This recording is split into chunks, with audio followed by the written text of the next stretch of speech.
Houleuses ou cordiales, les relations de voisinage sont la plupart du temps le fruit du hasard. Sauf lorsqu'une personne décide délibérément, mais en secret, d'en côtoyer une autre.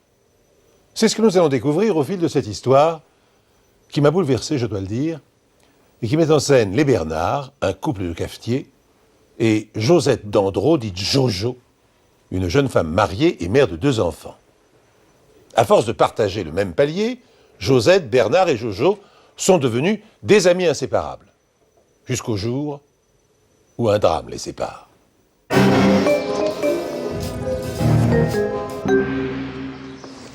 Ça va? Et toi? Ça va, ça va. Donc t'as vu un petit rafraîchissement aujourd'hui, c'est tout. T'inquiète pas, ça va bien se passer. Donc je te donne en 2 minutes, je te laisse patienter. Ok. À tout de suite. À tout de suite.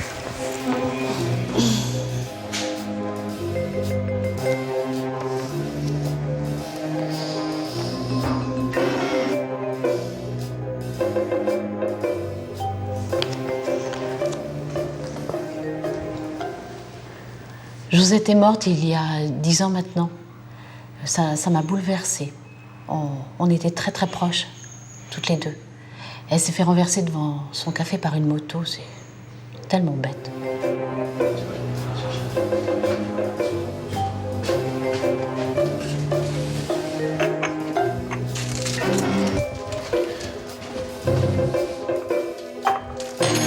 Est-ce qu'on a bien fait de venir s'installer ici? Je me pose encore la question. Si on était resté en Bretagne, je pense que ma femme serait toujours vivante. J'aurais jamais dû accepter ce déménagement, mais elle a tellement insisté. Cela dit, on s'est fait des amis ici, hein. Et puis le restaurant, il marchait bien. Et puis Josette était tellement heureuse de passer du temps avec Jojo. Je me dis que les dernières années de ma femme ont été merveilleuses. Et ça me console.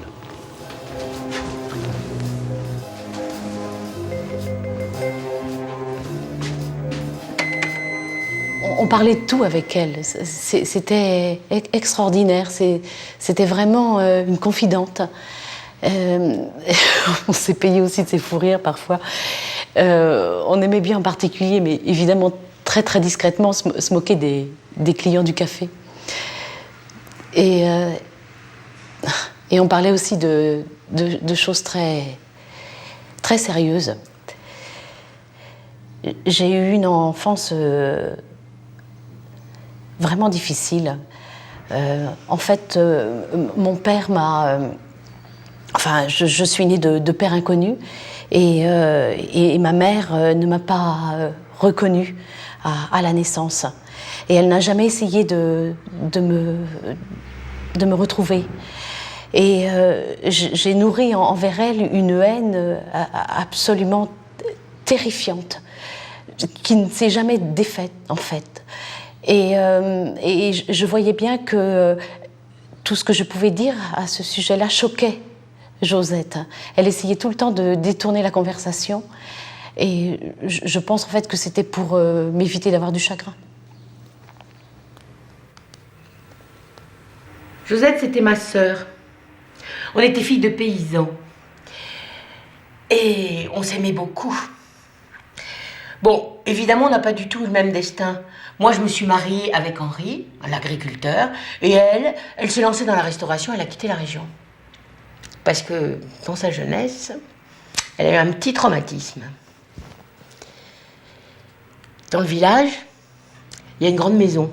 On l'a toujours appelée le château. Et elle n'était habitée que pendant les grandes vacances, par une famille de Parisiens, de bourgeois parisiens. Je tais le nom. C'est pourtant pas l'envie qui m'en manque, hein. Je criais haut et fort. Et dans cette famille, il y avait un fils. Ils avaient un fils, il était beau, c'était un beau Parisien. Et il était un peu plus âgé que Josette.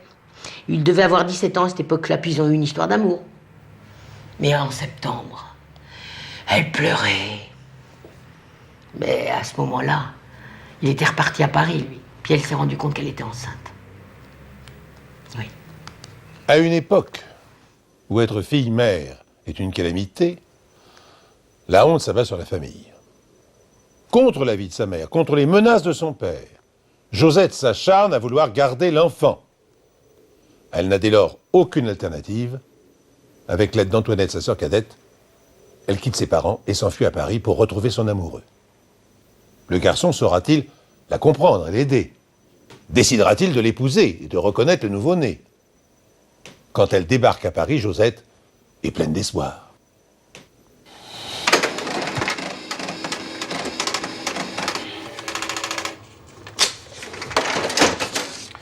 Ma femme m'a raconté qu'à cette époque-là, elle avait essayé d'entrer en contact avec le jeune homme. Je ne sais pas comment elle a fait, mais elle a fini par trouver l'adresse de l'appartement des parents. Dans un quartier huppé, dans le 16e arrondissement de Paris, je crois. Des gens très riches, hein. Elle a été sonnée chez eux, et une bonne a ouvert. Et après avoir parlé un certain temps avec elle, la bonne lui a appris que, en fait, le jeune homme a été mis en pension chez les jésuites. Josette n'a pas osé demander à parler aux parents. Et puis pour leur demander quoi, hein? Je suis fille de paysan, enceinte de votre fils, pouvez-vous m'aider? Vous imaginez leur réaction?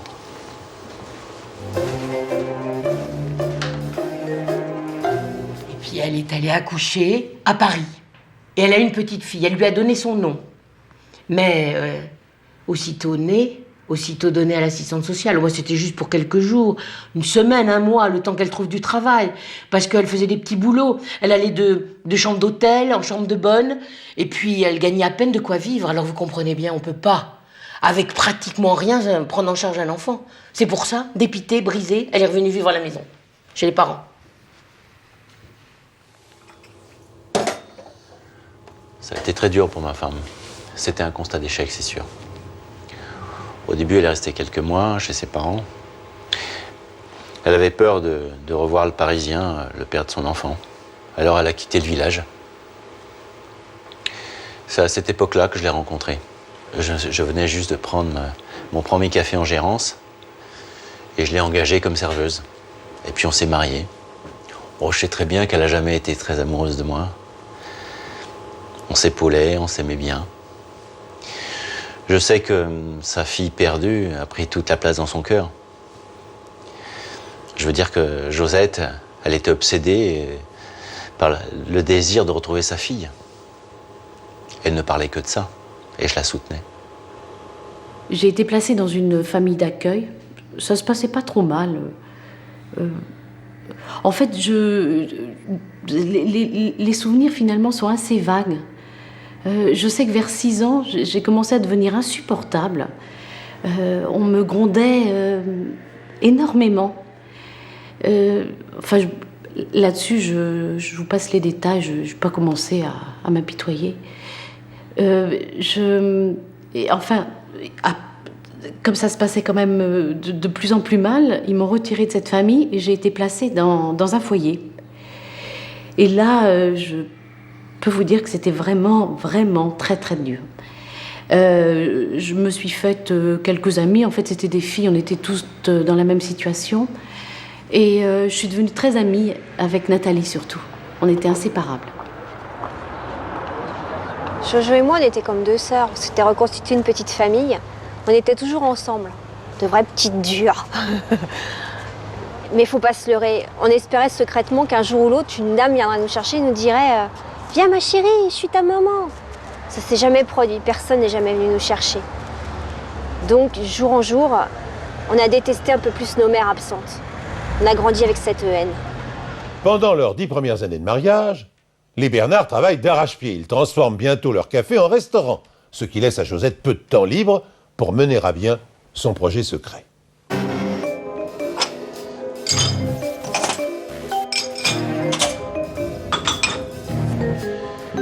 Je m'en veux un peu d'avoir accaparé Josette. Josette n'arrêtait pas de me parler de sa fille. Elle voulait la retrouver coûte que coûte. Mais je lui laissais pas le temps pour faire des démarches. Il aurait fallu la rechercher. Aller à Paris peut-être, faire des démarches administratives. Mais tout ça, il faut du temps pour le faire. Et Josette n'en avait pas. Remarquez, si elle avait eu le temps, peut-être qu'elle n'aurait pas eu le courage d'aller jusqu'au bout. Hein. Elle avait honte d'avoir abandonné sa fille. Et elle avait peur de se retrouver en face d'elle. Ah, elle n'arrêtait pas. Elle n'arrêtait pas. Ça ressassait dans sa tête, dans sa tête, dans sa tête. Eh bien, figurez-vous qu'à un moment, j'ai tapé sur la table. Et j'ai dit, si tu veux la revoir, ta fille, c'est maintenant ou jamais. Il fallait qu'elle trouve une bonne solution, qu'elle s'y mette, qu'elle prenne le taureau par les cornes. Eh bien, figurez-vous que le coup de gueule que je lui ai donné, eh bien, ça a porté ses fruits. Elle a harcelé l'assistance publique. Et elle a réussi à avoir des renseignements pour suivre les traces de la gamine. Et elle a réussi à la suivre jusqu'à l'âge de 18 ans. Après... Un soir, je me souviendrai toujours. Josette est arrivée en trombe au café. Elle avait retrouvé sa fille. Elle était contente et épouvantée en même temps. La petite habitait dans l'Isère. Elle avait 23 ans, elle était assistante sociale. Ma pauvre Josette pleurait. J'ai essayé de la consoler un peu, mais dès le lendemain matin, elle voulait tout bouleverser. Elle voulait absolument vendre le café et qu'on parte s'installer dans l'Isère. Elle voulait vivre à côté de sa fille et rattraper le temps perdu. Qu'est-ce que vous voulez que je fasse? Et effectivement, les Bernard vendent leur café-restaurant et ouvrent un autre établissement dans l'Isère, dans la commune où habite précisément la fille de Josette. Mais comment trouver le moyen de l'approcher sans éveiller ses soupçons? Comment nouer un contact sans risquer de se faire démasquer et aussitôt rejeter? Afin de connaître ses habitudes, Josette espionne sa fille des semaines durant, jusqu'à ce que dans un magasin, une première occasion se présente de l'aborder.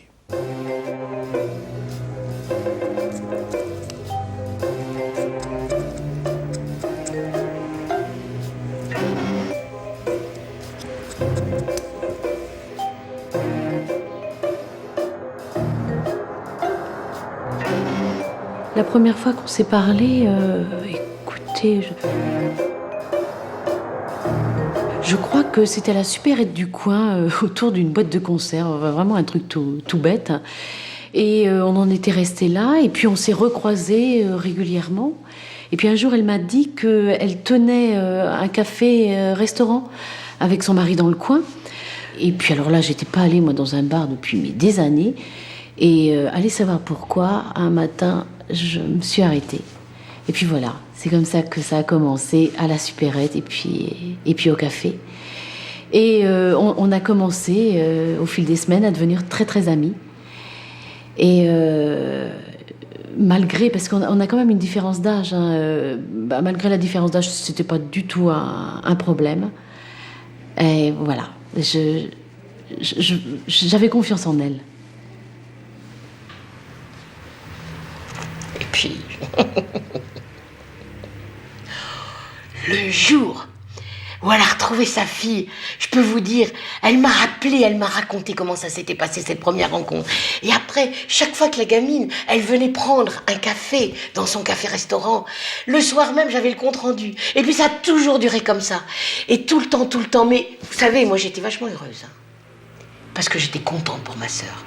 Parce qu'elle l'a toujours aimé, sa fille. Et, ben, figurez-vous, eh bien, c'est qu'au fur et à mesure, le temps passait, puis qu'il y avait une grande amitié qui naissait entre elles. Et la gamine, elle lui a dit que sa mère l'avait abandonnée à l'assistance publique. Et que elle avait une haine pour sa mère et que jamais elle lui pardonnerait. Et la Josette, eh bien, elle a gardé en elle le secret. Parce qu'elle se disait, si jamais je livre mon secret, je risque de la perdre une deuxième fois, et cette fois-ci, ça serait pour toujours. Et pourquoi je lui aurais pas raconté ma vie? Mais j'ai pas honte de mon histoire, moi. Mais oui, je lui disais à Josette que j'avais été abandonnée. Oui, je lui disais que je détestais ma mère. Et alors alors c'est vrai qu'avec du recul, là, je m'aperçois de ce que ça pouvait avoir de très violent. Mais qu'est-ce que je pouvais y faire?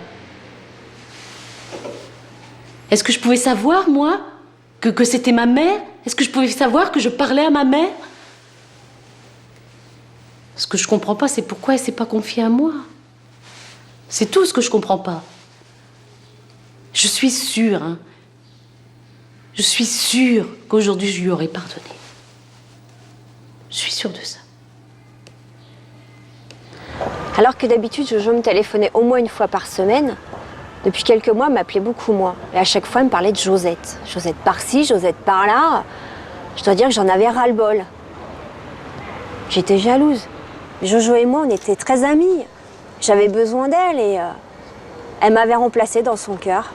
Elle s'était fait une nouvelle copine. Le jour où Jojo a décidé de se marier, avec Jean-François, ils ont décidé d'organiser le mariage dans le restaurant de Bernard et Josette. C'est Josette qui a tout organisé. Jojo lui demandait son avis sur tout. Normalement, ça aurait dû être mon rôle. Jojo était devenue comme ma propre fille. Avec Josette, on n'avait jamais eu d'enfant. Josette avait réussi enfin tout ce qui lui tenait à cœur. Elle avait reconstitué sa famille.